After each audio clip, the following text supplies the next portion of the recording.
Hello, boys and girls. Got another video for you fine folks on the internet. Sort of special, another bonus installment in the Matthew Buckley Talks music series. Today, highlighting another Beatles-related 45 RPM 7-inch single. This time, the 1969 single Goodbye, backed with Sparrow by Mary Hopkin.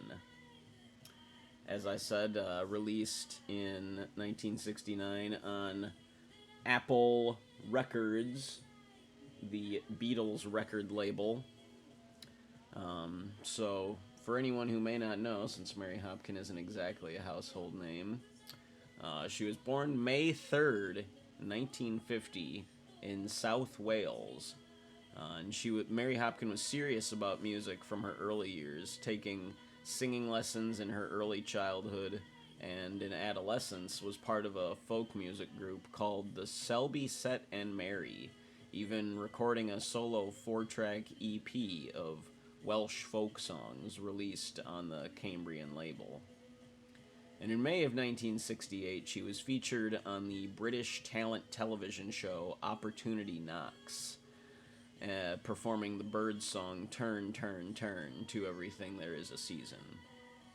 By happenstance, her performance was seen by 1960s model and actress Twiggy, who spoke highly of Hopkin to Paul McCartney, who happened to be looking for up-and-coming talent to sign to the Beatles' newly established record label, Apple Records. McCartney approved, and she quickly became one of the first recording artists added to the roster of Apple Records. Her debut single was a cover of the Russian sing-along Those Were the Days, credited to Gene Raskin in its English translation. McCartney produced the single and would go on to produce her second single, Goodbye, and subsequent full-length album titled Postcard. But this particular single here was released March 28, 1969, and was written by Paul McCartney specifically with Hopkin in mind. His original solo acoustic demo can be heard on the relatively recently released Abbey Road 50th Anniversary box set. Unsurprisingly, in interviews, McCartney has claimed he has little recollection of the song's conception, but there is footage of a recording session that was utilized for a promotional video, featuring Hopkin miming the song, Paul in the playback. But McCartney accompanies Hopkin instrumentally on bass guitar, drums, and percussion, as well as the acoustic guitar introduction and solo. A very upbeat-sounding song in spite of its fare-thee-well lyrical content. And in any case, Hopkin's vocal is rich and sweet. The song really was a perfect fit for her. And the lyricless do-do-do section is very McCartney. He loves to write wordless verses. The B-side of this single, Sparrow, was written by Benny Gallagher and Graham Lyle, a Scottish songwriting duo that was actually signed to Apple Publishing. Hopkins sings in an appropriately fluttery voice, accompanied by a choir arranged by Richard Hewson.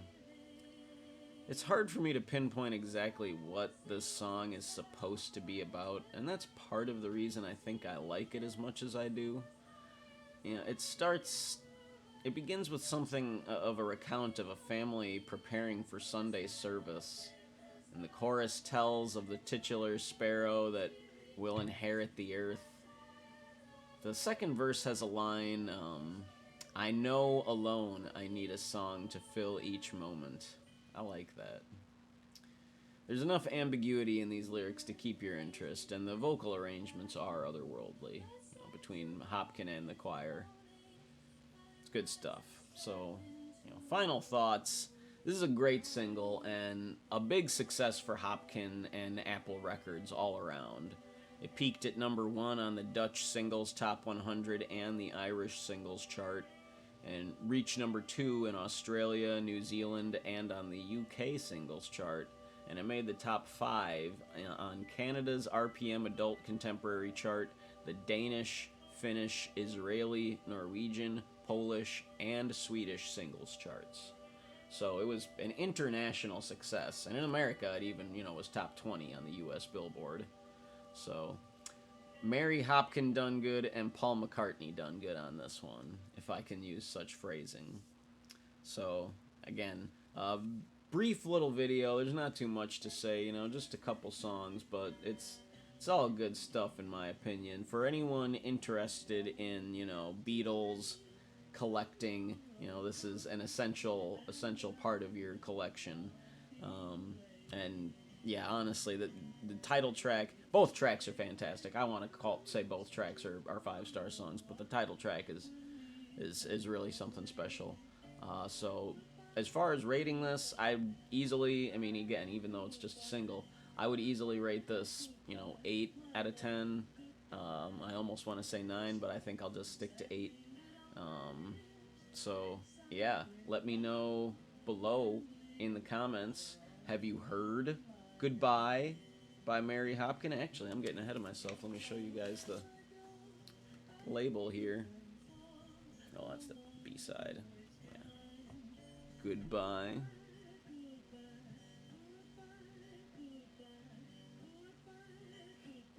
And then Sparrow.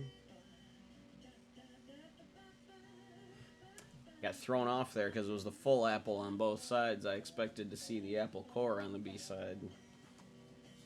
But, anyway, let me know. Have you heard Goodbye or Sparrow by Mary Hopkin? Have you heard any of her other albums? Most likely, I would assume anyone that's watching this would have heard Postcard, since that's her full-length Apple Records album. But, she does have plenty of other albums, and actually, fun fact, she was married to Tony Visconti for a while, so Bowie connection. Yeah, let me know below what you think, and thanks for watching. I always appreciate any viewership. This has been a bonus edition of Matthew Buckley Talks Music with Mary Hopkin. Goodbye. Music is the best.